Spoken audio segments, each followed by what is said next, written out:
ठंड का मौसम शुरू होते ही बाजार में खूब लाल लाल गाजर मिलने लगे हैं। गाजर का हलवा, गाजर का बर्फी या फिर गाजर से बने अलग अलग तरह की मिठाइयाँ तो आपने कई बार बनाकर खाई होगी। एक बार बहुत ही स्वादिष्ट गाढ़ी क्रीमी रबड़ीदार गाजर की खीर बनाकर देखिए, सबको बहुत ही पसंद आएगी।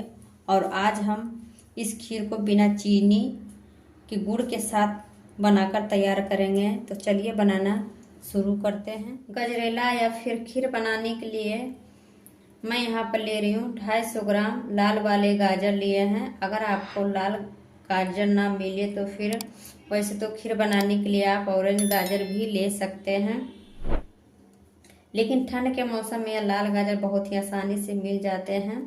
अब हम सबसे पहले गाजर को हम छील लेंगे ताकि इसके ऊपर जो भी मिट्टी बालू लगा हो वह आसानी से निकल जाए। हम इस तरीके से छीलना से इसका छिलका हटा लेते हैं। तो गाजर को छीलने के बाद हम क्या करेंगे, ये दोनों साइड के जो किनारे हैं गाजर का, इसे हम हल्का सा इस तरीके से काट के निकाल लेते हैं। तो ये गाजर को हम इस तरीके से छील लिए हैं। अब इसी तरीके से सारे गाजर को छील लेते हैं। तो यहाँ पे हम सारे गाजर को इस तरीके से सेम तरीके से छील कर इस तरीके से काट लिए हैं और साफ पानी से हम इसे धो लिए हैं। अब इसे हम क्या करेंगे, ग्रेट करेंगे गाजर को। तो यहाँ पे गाजर को ग्रेट करने के लिए यहाँ पे हम एक ग्रेटर लिए हैं। तो ये मोटे होल वाला ग्रेटर है, ये छोटे वाले हैं, तो हम ये गाजर को मोटे होल वाले से ग्रेट करेंगे। अब यहाँ पे हम एक गाजर लेंगे और इस तरीके से गाजर को ग्रेट कर लेंगे। यहाँ पे हमने एक गाजर को इस तरीके से कद्दूकस कर लिए हैं, आप देख सकते हैं। तो इसी तरीके से हम सारे गाजर को कद्दूकस कर लेते हैं। यहाँ पे हमने सारे गाजर को इस तरीके से ग्रेट कर लिए हैं। तो यहाँ पे हमने एक एक करके सारे गाजर को इस तरीके से कद्दूकस कर लिए हैं। अब इसे हम थोड़ी देर के लिए साइड में रखेंगे। खीर में अच्छा सा गाढ़ापन आ जाए, इसके लिए मैंने यहाँ पर 2 बड़े चम्मच कच्चा चावल यानी कि अरवा चावल लिए हैं। चावल को 3 से 4 बार साफ पानी से अच्छे तरीके से धोकर साफ कर लिए हैं। इसे आधे घंटे के लिए फूलने के लिए रख दिए थे। तो आप देख सकते हैं चावल अच्छे तरीके से ये फूल गए हैं। अब चावल को हम क्या करेंगे, हाथों से इस तरीके से हल्के हल्के क्रश करेंगे ताकि चावल के टुकड़े टुकड़े हो जाए। और जब हम खीर बनाएं तो खीर में अच्छा सा गाढ़ापन आ जाए। जब भी आप चावल की कोई भी खीर बनाएं तो हमेशा ध्यान रखिए कि जो अरवा चावल आता है उसे ही हम कच्चे चावल बोलते हैं। तो इसके लिए हम इस तरीके से अच्छे से मैश करेंगे। तो यहाँ पे देख सकते हैं चावल अच्छे तरीके से मैश हो गए छोटे छोटे टुकड़ों में। अब इसे चावल को साइड में रख लेते हैं। खीर को क्रीमी बनाने के लिए यहाँ पर मैं ले रही हूँ 8 से 10 काजू। तो इसको हम 1 घंटे के लिए पानी में फूलने के लिए रख दिए। तो ये काजू अच्छे तरीके से फूल गए। अब इसे हम क्या करेंगे, यहाँ पे हम छोटा सा मिक्सी का जार ले लेंगे और इसी में हम सारे काजू को डाल देते हैं। अब मिक्सी के जार में हम 2 चम्मच दूध डालेंगे। तो दूध पहले से बॉईल किया हुआ है और ये ठंडा दूध है। अब इसमें हम डाल देते हैं। अब इसे ढक्कन लगाकर हम इसे पीस लेते हैं काजू को। तो यहाँ पे आप देख सकते हैं काजू भी पीस कर तैयार कर लिए हैं। अब चलते हैं आगे के प्रोसेस में। खीर बनाने के लिए हम यहाँ पे चूल्हे पे कढ़ाई चढ़ा दिए हैं। तो कढ़ाई गर्म हो गया। अब इसी में हम डालेंगे 1 चम्मच घी। तो घी को मेल्ट होने देते हैं। तो यहाँ पे खीर बनाने के लिए हम ज़्यादा घी यूज नहीं कर रहे हैं। तो यहाँ पे हम 1 चम्मच घी लिए हैं। अब तो घी अच्छी तरीके से मेल्ट हो गया है। अब इसी में हम डालेंगे 8 से 10, यहाँ पे हम काजू लिए हैं 8 से 10, ये बादाम है। अब इसे हम इसमें डाल देते हैं। अब इसे हम लो मीडियम पे 2 से 3 मिनट तक भून लेते हैं। तो यहाँ पे काजू और बादाम को ज़्यादा भूनेंगे नहीं, हल्का ये सुनहरा हो जाएगा, बस इतना ही हमें भूनना है। तो यहाँ पे देख सकते हैं ये हल्का हल्का सुनहरा हो गया। अब इसी में हम डालेंगे दो चम्मच किशमिश, इसे भी हम भून लेते हैं 1 मिनट तक। यहाँ पे किशमिश भी भून गया, आप देख सकते हैं किशमिश भी फूलने लग गया। अब इसे हम निकाल लेते हैं।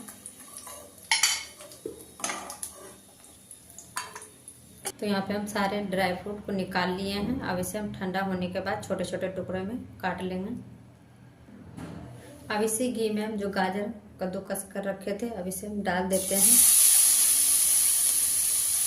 अब यहाँ पे हम गाजर को लो मीडियम पर चलाते हुए 3 से 4 मिनट तक इसे भून लेते हैं। जब तक ये गाजर सॉफ्ट ना हो जाए तब तक इसे हम भूनेंगे। यहाँ पे गैस को बिल्कुल भी हाई नहीं करिए, लो मीडियम पे ही इसे भूनना है। तो यहाँ पे गाजर को भूनते हुए 4 से 5 मिनट हो गए हैं। आप देख सकते हैं गाजर का कलर भी चेंज हो गया है और गाजर सॉफ्ट भी हो गया है। अब यहीं पे हम दूध डाल देते हैं। तो यहाँ पे हम 1 लीटर दूध लिए हैं। इसे पहले से हम बॉईल करके रखे हैं, तो देख सकते हैं मलाई इसी के साथ हम डाल देते हैं।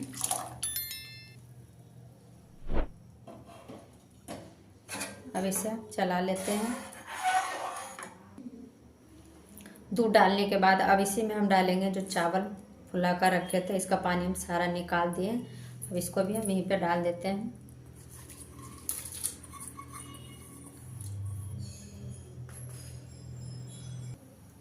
अब यहाँ पे हम गैस को मीडियम टू हाई कर दिए हैं। अब इसे हम लगातार चलाते हुए पका लेंगे जब तक ये दूध में अच्छे से बॉयल नहीं आ जाते। हम इसे चलाते रहेंगे। अब इसे छोड़कर कहीं भी इधर उधर नहीं जाना है, नहीं तो क्या होगा, खीर कढ़ाई के नीचे जल भी सकते हैं। तो यहाँ पे देख सकते हैं खीर को पकाते हुए 2 से 3 मिनट हो गए आते। अब देख सकते हैं दूध में अच्छे से खीर में उबाल आ गया है। अब यहाँ पे गैस को हम मीडियम कर देते हैं। अब मीडियम करके अब इसी में हम क्या करेंगे, जो काजू पीस कर रखे थे अब इसे यहीं पे हम डाल देते हैं। और जो भी मिक्सी का जार में बचा हुआ इसमें हम थोड़ा सा 1 चम्मच के करीब दूध डालकर अच्छे से धोकर इसे भी हम इसी में डाल देते हैं। अब इसे हम धीमे आंच पर धीरे धीरे खीर को लगातार 20 मिनट के लिए पकाएंगे, ताकि चावल गाजर सभी चीज़ें बढ़िया से पककर सॉफ्ट हो जाए। बस ध्यान रखिए कि हर 3 से 4 मिनट में खीर को अच्छे से एक बार चला जरूर लेंगे, ताकि खीर तले से लगे नहीं। और जो भी ये साइड जो किनारे तरीके से लगा हुआ उसे हम छुड़ा लेते हैं, ऐसे बीच में ही डाल देंगे। तो खीर को लो फ्लेम पे पकते हुए 20 मिनट हो चुके हैं। तो देखिए खीर में अच्छा सा गाढ़ापन आ चुका है। गाजर चावल सभी चीज़ें अच्छे से पककर सॉफ्ट हो चुके हैं।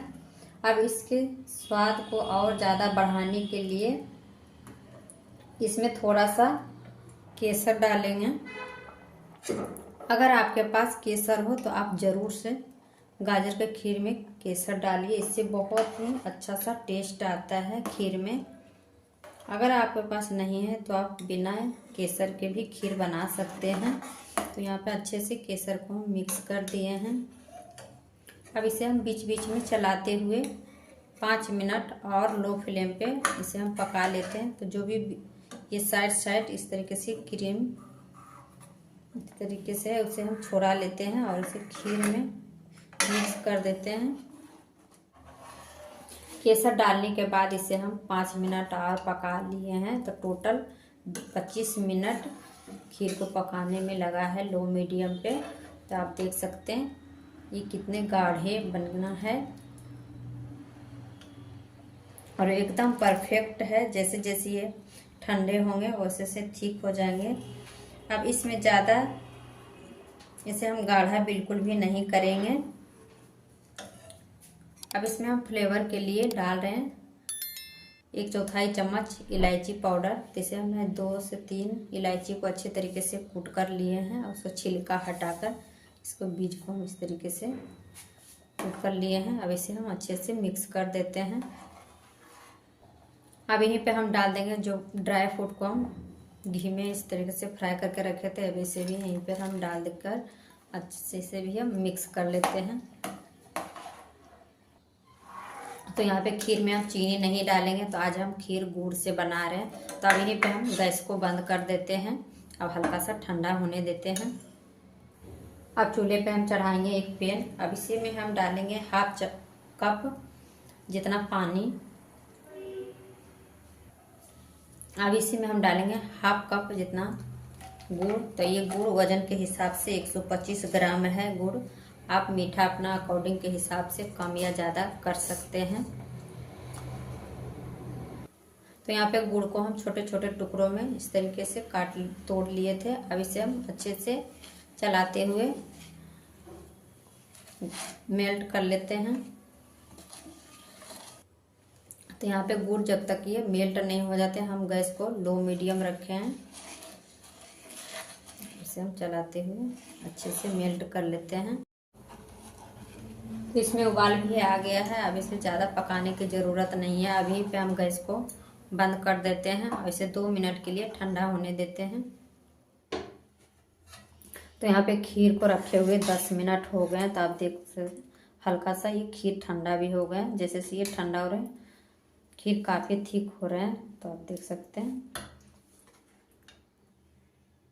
अब यहीं पे हम खीर में डालेंगे जो गुड़ वाला चाशनी हम बना कर रखे थे। तो ये चाशनी ठंडे हो गए। अब इसे हम क्या करेंगे, यहाँ पे एक छन्नी लेंगे। अब इसे हम छान कर डालेंगे। जो भी इसमें छोटे छोटे रेशे रह गए होंगे वो छलनी में निकल जाएंगे।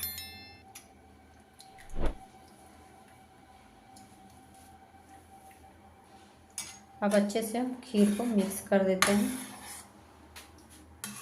गुड़ के चाशनी के साथ। तो जब भी आप गुड़ वाले खीर बना रहे हैं तो एक बात को आप ज़रूर से ध्यान रखिएगा, जब गुड़ खीर में डालेंगे तो आप गरम में बिल्कुल भी नहीं डालिए, नहीं तो खीर फट भी सकते हैं। तो क्या करिए, खीर को थोड़ा सा ठंडा करके ही गुड़ वाला चाशनी डालिए। तो यहाँ पे अच्छे तरीके से मिक्स हो गया गुड़, देख सकते हैं एकदम परफेक्ट। अब इसे हम सर्व करते हैं। तो यहाँ पे खीर को हम एक बर्तन में निकाल लिए। अब इसके ऊपर हम क्या करेंगे, जो काजू थोड़ा सा बचा कर रखे थे, अब इसके ऊपर हम इस तरीके से गार्निश कर देते हैं।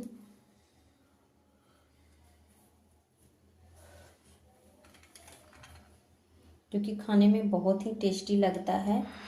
तो फ्रेंड, अगर हमारी वीडियो पसंद आए तो लाइक शेयर सब्सक्राइब जरूर कीजिएगा। Thank you.